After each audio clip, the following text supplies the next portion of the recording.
closing in on lunchtime, 11:53 a.m. here at Gulfstream Park.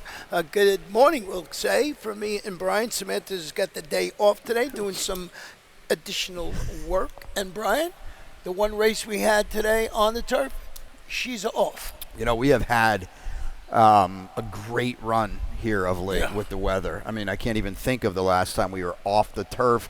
Well, we only carded one today, so that is the good news. The bad news is it's off the turf, as Ronnie said. The 2-year-old's in race one, but that's no big deal because with one exception, everybody's around. So, you know, weather permitting, we always talk about that in South Florida, but we'll have to see. But what a great run it's been. Great testament to the crew, Kenny and everybody out there to keep the races on the turf. Anthony yeah, there we go. Turf, yeah. So, with that said, the Rainbow Six, they hit when we had mandatory on Sunday, right?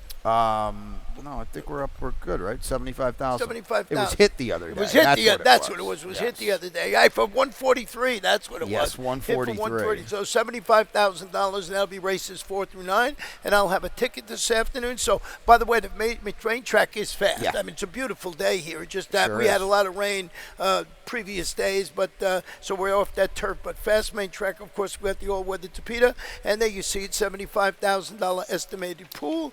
And they sent it in the other day pretty good. Without a doubt. And, you know, the pool should be healthy today as well. Get involved because, you know, again, as we say it time and time again, you're going to see singles there. You don't need a $98 winner. You know, you need 2 7-to-1s, and you're in play to be alive. Yeah, and they pay great. It really does pay very well. So the first race, after all of that stuff there, we got you all caught up. First race originally scheduled for the turf to be run at 5 furlongs on the Tapeta. These are maiden, and as Brian mentioned, they're fillies, 2-year-olds, and we did have that one scratch of the number 3 Flower Bomb and Brian's early pick 5 ticket.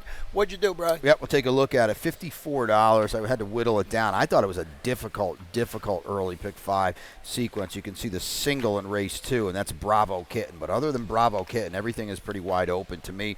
Race 3, unfortunately, I scratch into your favorite Blast Radius. That's a bummer to me. Race number 4, I've got the 2 Willingness on top, and in race number 5, I'm on the 7 Tap Russ on top, which should be a pretty good price for Jimmy Goulet. That'd be a good price, that horse, Steph. That's the only one we disagreed on a little bit. Getting to this first race, Brian, interesting to see if you went the guy that's been basically doing well with his 2-year-olds, Patrick Biancone, with Spicy Princess. No, you went to the inside with Authentic Guitar. Yeah, and I got to tell you what, Ron, the surface switch I feel like moves my horse up quite a bit because it's so difficult to make up significant ground on the turf when you're kind of coming out the back a little bit. Authentic Guitar, I know the running line doesn't really look like she did much. She passed 5 horses. She was the only one doing any running late. Lenny Lou over to Royal Ascot. Check out the podcast, caught up with Patrick Biancone. We'll talk about that in a little bit. But I thought she ran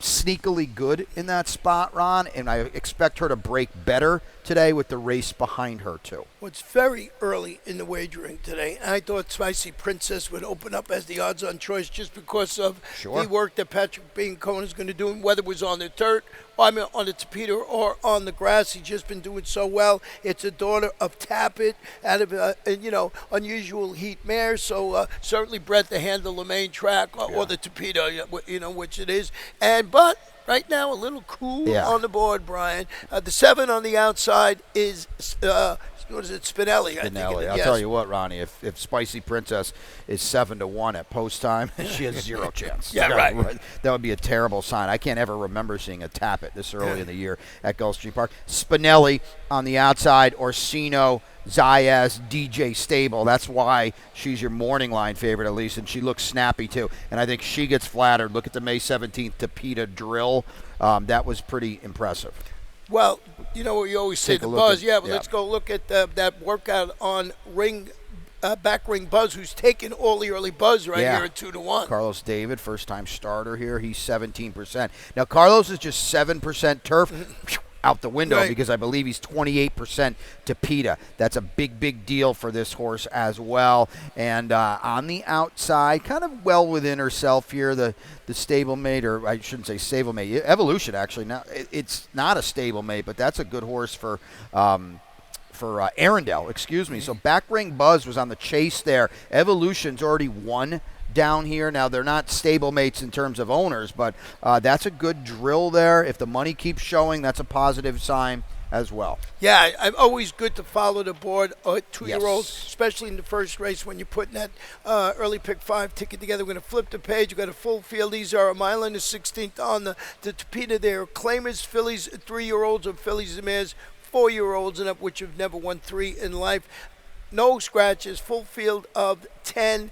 Samantha's pick 4 ticket. Let's see if she's single like you did with the number 8 horse. Oh, look at that. She went deep, 4 deep in there. She's got more interest in race number 3 in the 2 blast radius in race number 4. 2 for her, 2 in the 6. I agree with her with Willingness and Noble Tiger. And in the 5th, there's a single for you. First Flash of the Moon, and we'll have a replay of that horse. Yep, of course, coming over from Tampa, getting Edgard Zayas, not a lot of speed, so Edgard's going to have to hustle early on, but the Tampa form, at least in that horse, played. And we finally got a Tampa winner on Sunday after they'd gotten beaten up pretty good. Yeah, the turf runners have been running okay, but the main track they weren't running at all. Getting back to this, I totally agree with you with Bravo Kitten. Just, for just all you have to do is look at the form, and you see this horse, comes out of a really good race, and, it's Safi Joseph. It's Edgard Zayas. That last race produced a couple of next out winners. Yeah, it's a short number on this horse, Ron. I just think maybe it's time to move on if somebody wants to claim her for 12.5. If they don't, well, she could very well be 3-5 in here. She's arguably the most likely winner on the card, and you're just going to have to, you get value if you're picking her on top, you have to single her in your early pick 5 and your early pick 4. That's how you're going to get value, because $3.70 on the tote board is not getting any value. Well, the number 3, Alon's. How about Jose Gallegos? Yep. He seems he claims 3 horses a day, 3 horses a day over the last couple of days. Every time I see a claim, his name is usually not, of course, everyone. Yeah, and he's developed a nice partnership with Amity Racing since they teamed up. It's been a couple months now since they teamed up. Now, here's the thing. She ran very well on the turf over at Tampa. She's 0 for 3, and she has yet to hit the board here on the turf at Topita, at Gulfstream Park. So she's going to have to prove it, but I have the utmost respect in the job Amity does and their claims and where they spot horses and the horses they grab. They're taking this horse from Tampa. They know darn well Tampa's ending. They're going to bring this horse over. Boom, on Topita, first time. Yeah, you better take notice here. The 6 Play Free Bird, first off the claim by Steve Caceres, Hot Jock, Jose Morelos.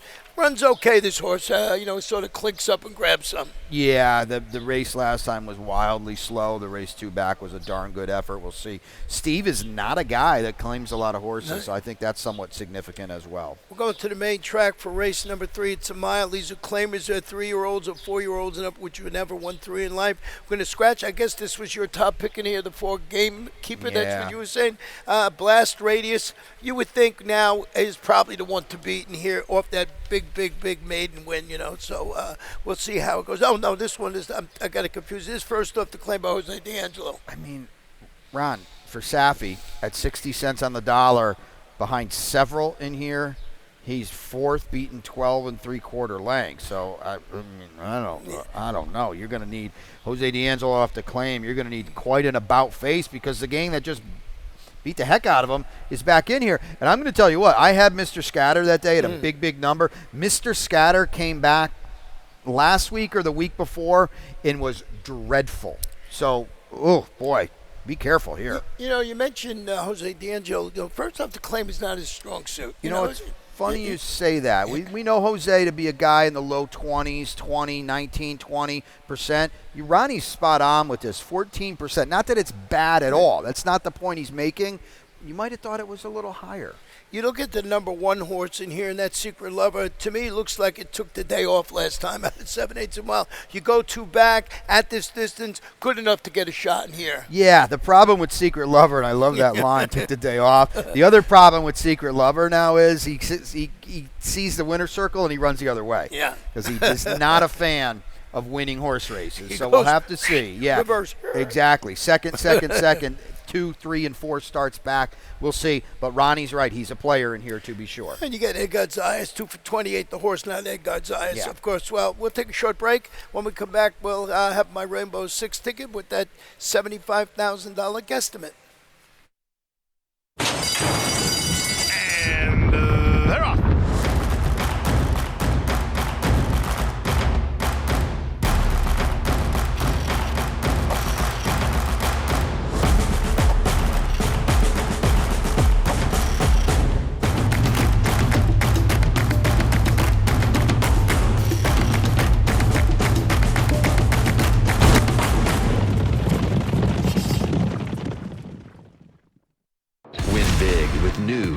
DRF All Access Past Performances. With one best-in-class product, you now get all 3 past performance formats. Easily switch between views. Access the most trusted information in horse racing with DRF All Access Past Performances. Go to DRF.com and use coupon code 1FREEPP for a free single card today. Welcome back to Gulfstream. Today, Ron and Brian, Samantha on assignment this afternoon. And Brian, before we get into this race and look at my rainbow ticket, got a new announcer up there. Yeah. Leo Molinaro. We got to talk to him on our podcast, which you can find, Horse Profits. And interesting, 20 years old. Yeah, pretty cool. And that was him live, actually, when he did the intro to the national anthem. He'll be up, of course, after us doing scratches and changes. Pete Aiello out at Santa Anita with Santa Anita's announcer Frank Maramati at Saratoga. I want to remind everybody, too, I think Saratoga's first post today is 12:40, and our guy Mythical, who was awesome here, winning on debut, the Arundel Homebred. He's running in Tremont there at 12:40 for a big number. He's the morning line favorite. Amiso Jaramillo is up there. You're going to see, well, we talked about Sovereignty, obviously, Fierceness, Curl and Florida Derby winner, Gulfstream Park Championship meet horses this year, last year, any year, front and center at Saratoga. Yeah, it's going to be great. It's great that we get to see them and here in the winter and watch them go up there and kick. You know what? Race number 4, a mile, 70 yards under the Peter Claimers. They are 3-year-olds and upward, which have never won 2. Going to kick off the Rainbow 6 with a field of 6. And here is my ticket, $32.40. We'll talk about this race. Race number 5, I thought was tough, but I did go with Back in Business on top, and I did go 3 deep. Race number 6, my long shot today is the number 4, Oh Darling for Happy Altar, Edgar Zayas. Edgar rides that horse very well. In the 7th race, my top pick is the 6, Kiss Cam, but I did go deep in there. Similar in race number 8. My top pick is the 3, Bound for Trouble, but 3 deep for me. And there's my single on the day, and that's Catalytic. And we'll be showing you a video of that horse. And in this spot, looks pretty good to me. Well, you're going to go in. He looked pretty good on April 12th, looked pretty good on February 16th, looked pretty good on December 15th, and he looked really good on July 5th. Third off the bench. Third off the bench. Don't you know how to handicap third off the bench? Second by a head, second by a head, second by a neck, second. Today's the day. You know what I mean? They got to win sometimes. The other horses in the field are 1 for 27 and stuff like that. Well, let's go to this 4th race this afternoon. Let's see how you started it, wise guy. Did you go with the number 2, Willingness? Yeah, I mean, it is tough facing winners, right? We'll show you a bunch of horses coming out of the same race in a quick second here. But Willingness for Carlos David, who's just doing things pretty good, Ron. Yeah. I know, again, rising facing winners. He won by 7 last time. Like, he's going to be okay in here. Yeah, 3-5 in there. Let's look at this stat in here. Maiden winner last out on the Peter. 28%. This is just on the Tapeta. 67%. You knew would be good with Edgar Zayas in the saddle. Looks like, as you mentioned, we got a video of Willow Warrior, First Shot Fired, and Noble Tiger. As you always say, the gang is all here. Yeah, and the problem is the gang now is one. Here's Noble Tiger 1 for 22. Here's First Shot Fired 1 for 19. Willow Warrior, we'll put it in quotes. He's only 1 for 11. That's the other reason why the maiden winner looks tough in here. Hey, this is a good effort by Noble Tiger. Don't get me wrong, Ron. I mean, this is solid, but I don't think that Willingness is going to be all too hot and bothered by this. Noble Tiger in a little bit of a sandwich here, and he just could not get by Roscoe Pine, who was also, by the way, pulling away late. Yeah. So I don't know. And Noble Tiger, the 1 win, it wasn't even on Tapeta, Ronnie. Yeah, just the way this race plays up. The reason I used the 6 on my Rainbow 6 ticket, Noble Tiger, is because a recent maiden winner, you always got to take that into consideration with Willingness. Yeah, don't lose sight of the fact. I mean, coming up, doesn't matter how good they look, beating maiden claimers. Right. It's a big rise, and it can be a difficult one as well. Dixie Preach for Catherine Davey. The Peter races 3 and 4 starts back off the claim. They were pretty darn good. They were during the championship meet. Again, we're talking 1 for 25, 13 underneath finishes. If he can run to those races, he does have a chance. Let's go to race number 5 this afternoon. It's going to be 1 mile on that fast main track. They're maiden claimers, and they are 3-year-olds. An upward field of 8. No scratches in that particular race. Samantha has a late pick 5. ticket, and we will show it to you. Her single, we're going to show you the video of that horse from Tampa in a minute. The race number 6, she went 3 deep, just like us, Brian, and she singled the 8 also in the last race. So go through that again. Second win, second win, and all that. Blinkers off, maybe? I don't know. Third at the bench, blinkers off. Yeah, all right. We'll see. Let's $18. go to this race here, and let's show that video of first flash of Moon. I got to believe this is her best bet of the day. She's got this horse singled up and down. You could see this horse out at Tampa about 8-9 wide on the far turn. I don't know. You're supposed to win from here, personally. I'm surprised she landed on this horse because this is a horse without any early speed at all. You can kind of see him running in spots a little bit. He's a 5-year-old horse. I kind of wish she was here today. I'm sure she'd have something to say about that. Yeah.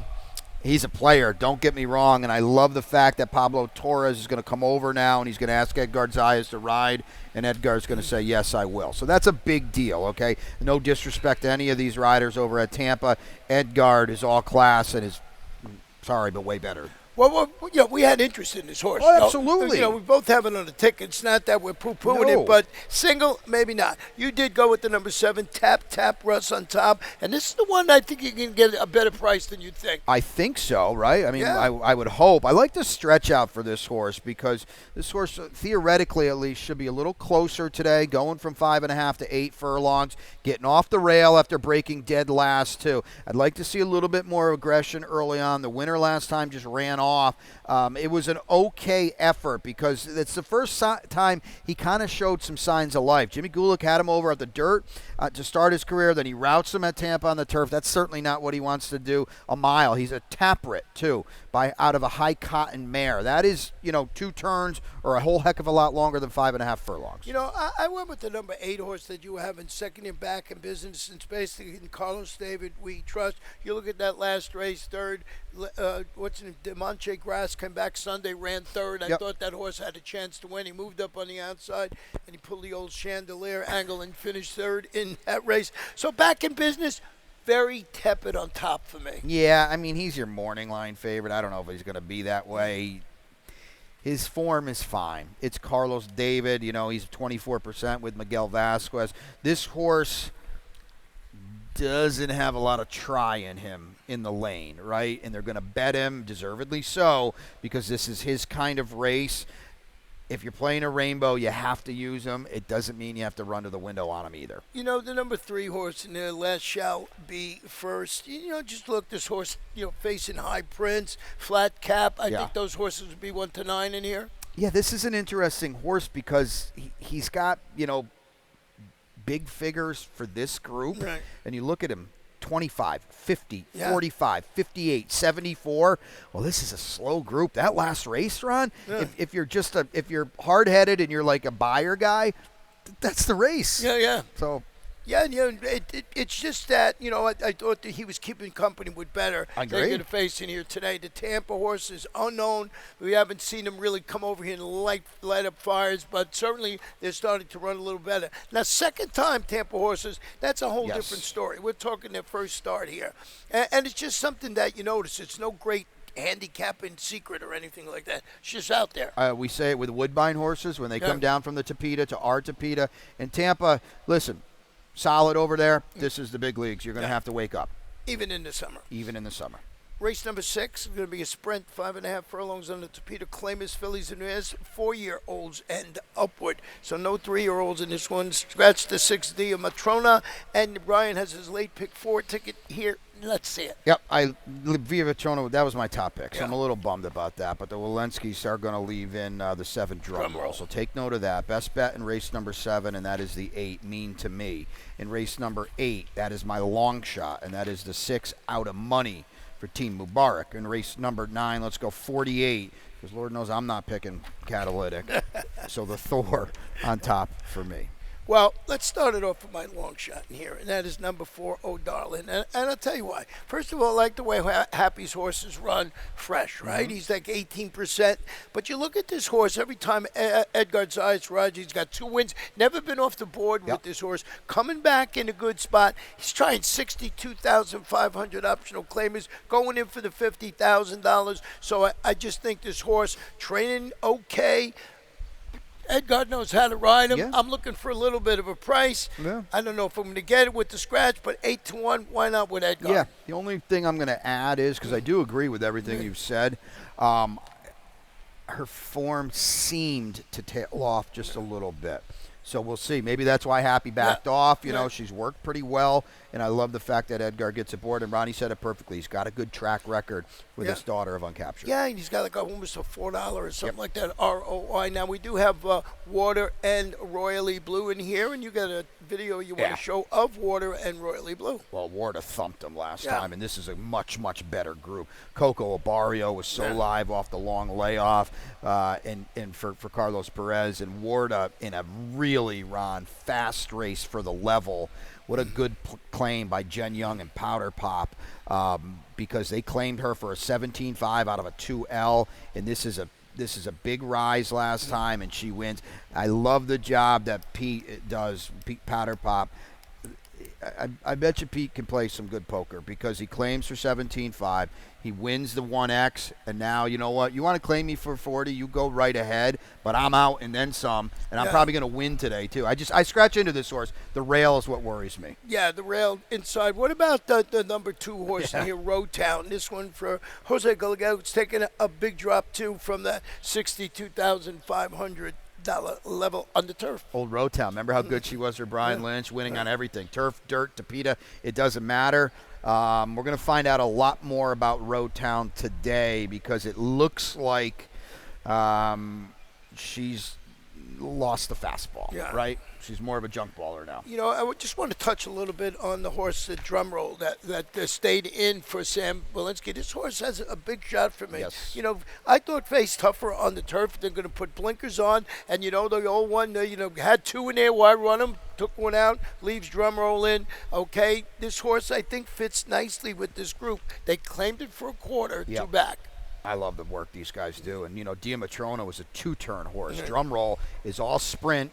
She's Tapeta. She's got to win. Ronnie said it perfectly. I mean, let's be honest. She just ran 6 3/4 lengths behind Miss Gambolini. Yeah, who's a rocket ship. Yeah, no, I think that horse is the one that you really have to pay attention to in that race. Race number 7 this afternoon. We're going back to the fast main track. 5 1/2 furlongs. Their claimers fillies, 3-year-olds of fillies and mares 4 and up.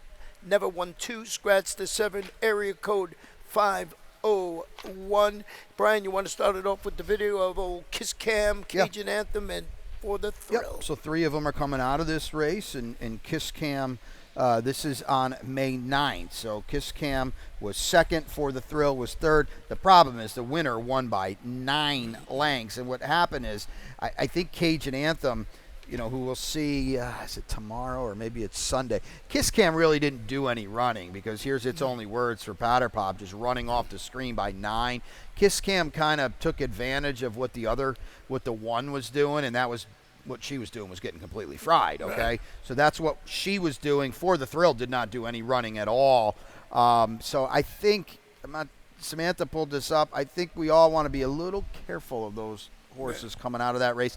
That was not, to me, that wasn't all that flattering. Well, you don't know what speed you're going to get today from your horse, to me, or is 5 Cajun Anthem going to look him in the eye? Because last race, no speed whatsoever, nope. 2 back, no, sort of, but this horse is in and out as far as this pace scenario. Yeah, I like what's going on here, though, because we're catching a group of, let's just be perfectly honest, very slow dirt horses, okay? Fernando Abreu sprinted her last time on the Tapeta, and Ronnie kind of alluded to and hinted at it. She just got run off her feet, Ron. After all those route races, you sprint on Tapeta, boy, you want to talk about getting punched in the face, because they're going to go 44-3. It's behind her now.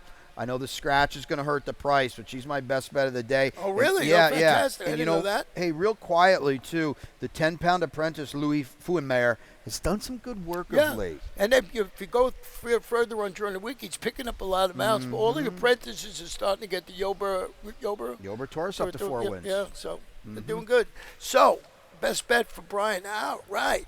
8th race this afternoon, 5.5 on the Tapeta starter, optional claimer. 4 3-year-olds have started for a 17.5 or less. Scratch the 7 Moon Factor. Number 6 for you.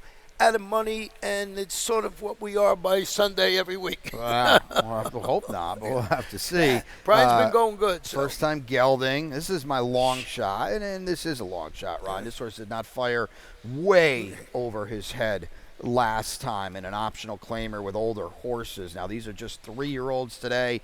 The running style is a problem. I understand that, but there's a lot of speed in here. First time gelding, and Team Mubarak has proven to be very, very crafty. Did I see our buddy Rajiv winning a stakes race at Saratoga? No, that was his cousin. Okay, I'm sorry. Romero. Okay. He rides that horse all the time. Okay. Number 3, we'll talk about the 3 before we show Torsten's Pass, just because Bound for Trouble. This one, Jose D'Angelo. Boy, my big question on my paper, why? Why this drop? Probably because he was awful last time. I don't know. Well, can you answer my question? Yeah, no, I can't answer it, but that's kind of the answer. I don't know. And here's Gilbert Torres, as you mentioned. So we're going to get a ton of weight. We're getting up to 13 pounds from some of these horses. We talked Jose D'Angelo earlier. He's a high percentage guy for a lot of different reasons. We use this line on Safi and Victor Barboza as well. Why? Because they put their horses in winning spots. And maybe at the end of the day, you know what, Ron? They only paid 22 for this horse. Maybe this is where he's supposed to be. Yeah, Chester Bishop, I know him very well. Okay. Breeder guy. Yeah, Torture's Pass. I'm glad you brought this up last week on Sunday, I believe it was. It says that we're going to show you the race was a voided claim. Yeah. It could be voided for a lot of reasons. Doesn't mean that the horse didn't come up good. I think people maybe lose sight of that, and we don't know why horses are voided claims or not. But if you sign your name Ron Nicoletti with an E, it's going to be a voided claim. Paperwork, all sorts of different reasons. Now, if Torches Past is Torches Past, he will win this race, and that's a statement of fact, and nobody will beat him. But we haven't seen him since early April. He's not in for a tag, which I think is very, very important. Nolan and Ken Ramsey here, and he's not in for a tag off that voided claim. Again, whatever reason, we're not sure of it, but I think that's very, very noteworthy. It's not like he's voided claim, he's taken for 12.5. No, you cannot take this horse today. And Nolan Ramsey's got good numbers with first off the claim and second off the layup. First off the layup, second off the layup. So sharp on. Yep. They've only been training for 2 years. I mean, they've been around forever, but he's been around forever. Not they. He's been around forever, but the training.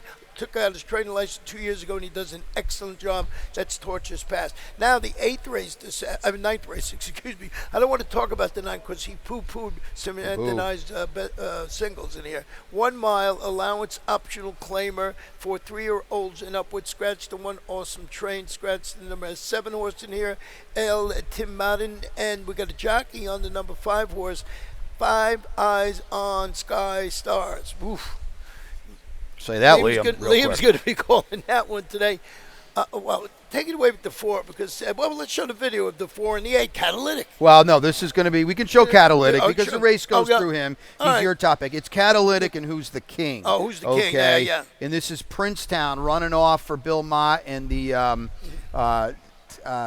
Arch Kingsley's daughter, and this was... Oh, that was his day? Taylor Kingsley. And this is a horse that tried the main track for the first time and blitzed the field with a huge weight allowance. Here's Catalytic running on late. I wish we had time to show you the other 3 seconds for Catalytic that were by a neck, head, and head at 8-5, and 80 cents on the dollar.